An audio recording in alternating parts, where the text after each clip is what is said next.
Et surtout nous, les Tutsis. Les Tutsis se sentaient menacés parce que ces gens, ils fouillaient une armée qui disait une armée de Tutsis. Et ils venaient d'assassiner plus de millions de Tutsis. Donc on se sentait dans une insécurité totale. Des Tutsis du Rwanda venus en 1959 chercher refuge au Zaïre pour fuir les exactions Hutus. La plupart se sont installés dans les provinces frontalières du Sud et du Nord Kivu. Ces Tutsis rwandais, appelés Banyamulenge, sont devenus aujourd'hui citoyens zaïrois.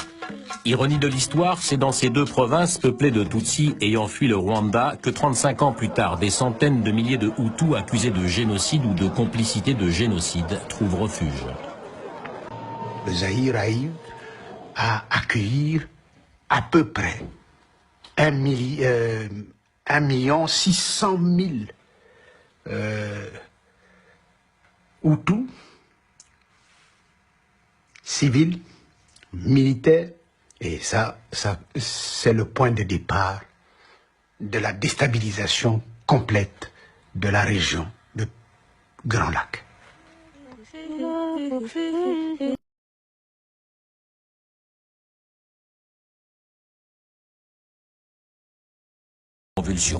Les causes qui m'ont poussé à prendre les armes contre Mobutu sont les mêmes qui me poussent à le faire aujourd'hui contre Kabila. Nous sommes prêts à le faire jusqu'à ce qu'on ait un responsable politique, un président qui redémocratise le Congo.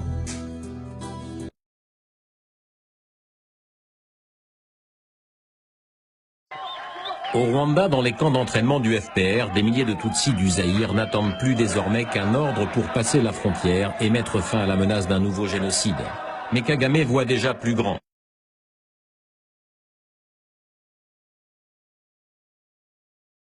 Dans notre armée, nous avions aussi des Tutsis du Zaïre.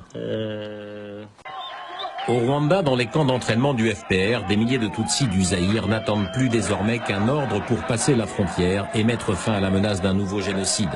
Mais Kagame voit déjà plus grand. Quitte à mener une guerre au Zaïre, autant essayer de mettre fin aux 32 ans de règne sans partage de Mobutu. Mais pour renverser le vieux dictateur, une armée même entraînée ne suffit pas. Kagame doit avancer masqué et donner l'illusion à la communauté internationale que ses troupes ne font qu'appuyer une rébellion interne. Il lui faut donc trouver un homme de paille, ce sera un certain Laurent Désiré Kabila.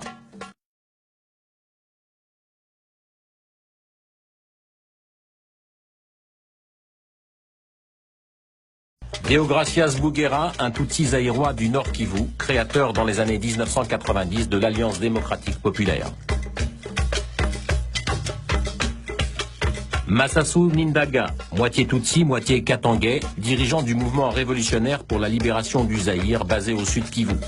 Au début des années 1990, Massassou a quitté le Zaïre pour rejoindre les troupes de Paul Kagame. De Karaha, de Bouguera, de tous ces types qui étaient là. La plupart d'entre eux ne se connaissaient pas. Et il fallait donc qu'un Rwandais qui les connaisse soit présent pour faire les présentations. Ce jour-là, dans le bureau de James Kabarebe, je suis arrivé le premier avec mon équipe de l'ADP. Après, il y a une jupe militaire qui est arrivée avec deux hommes d'abord. On voulait essayer de les impliquer ensemble dans une sorte de mouvement politique organisé, capable d'articuler un programme et même de justifier la guerre qui commençait au Zaïre.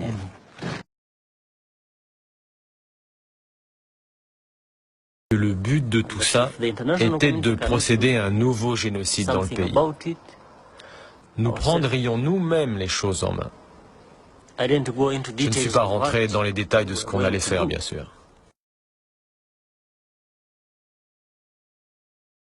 Il a le bon profil, il est zaïrois, n'appartient pas à l'ethnie Tutsi et combat Mobutu depuis plus de 30 ans.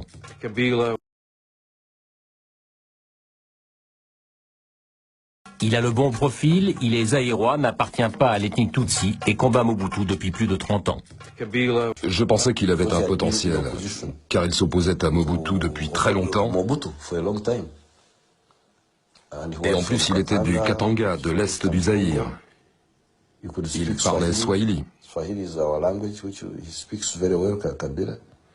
Kabila parlait très bien notre langue, mais on savait aussi que c'était un piètre organisateur. Il n'avait jamais réussi à s'organiser contre Mobutu. J'ai accepté de le présenter à Kagame. Pourquoi? Parce que le Rwanda avait de sérieux problèmes avec Mobutu. J'ai donc demandé à Innocent Bissangwa de l'amener au Rwanda pour le présenter à Kagame.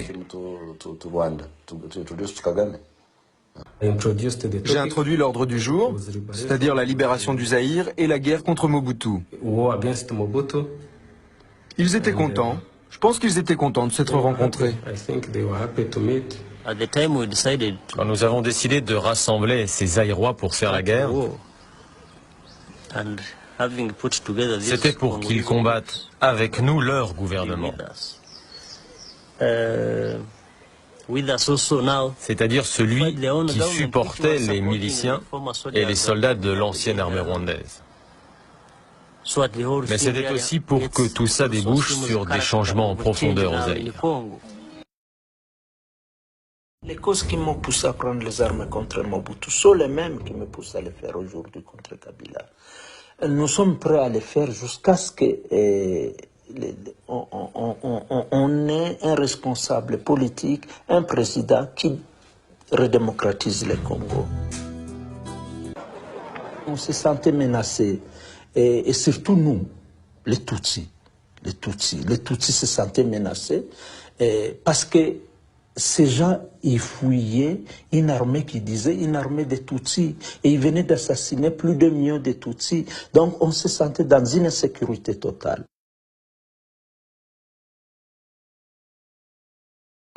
Il fallait pouvoir compter sur les Tutsis du Zaïre au cas où Mobutu décidait d'utiliser les Hutus contre nous. Je me souviens qu'on était en file comme des militaires, et il pleuvait, et c'était des jeunes militaires qui étaient devant, et puis c'était un officier rwandais, un politicien congolais, un officier rwandais, un politicien congolais en file. Maintenant, il était évident que nous ne combattions plus seulement les anciens de l'armée rwandaise et les miliciens, comme nous l'avions prévu, mais que nous affrontions directement les troupes de Mobutu.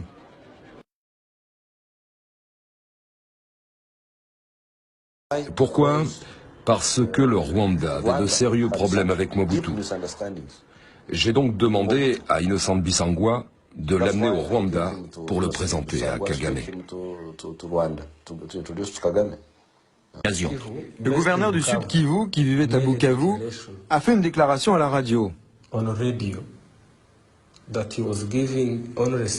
donnait une semaine seulement aux Tutsis zaïrois du Sud Kivu, notamment à ceux qui vivaient dans les montagnes de Mulenge, pour quitter le pays sous peine d'être tués dans les 6 jours.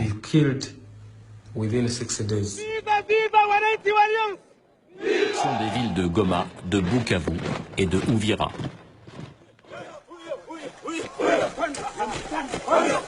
Nous sommes passés par Gisenyi pour entrer dans la ville de Goma. Et je me souviens que c'était la nuit, nous sommes entrés à 22 heures. Et nous étions avec les officiers rwandais. Nous n'avions pas porté Kabila au pouvoir juste par altruisme, mais parce que nous avions des intérêts dans cette affaire.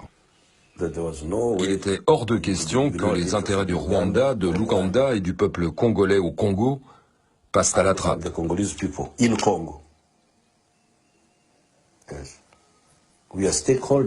Nous étions ceux qui avaient porté Kabila, et il n'était pas question que nous abandonnions le terrain.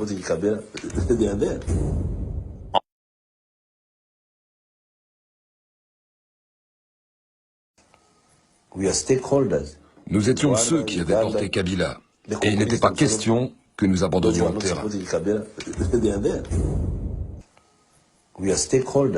Nous étions ceux qui avaient porté Kabila, et il n'était pas question que nous abandonnions le terrain.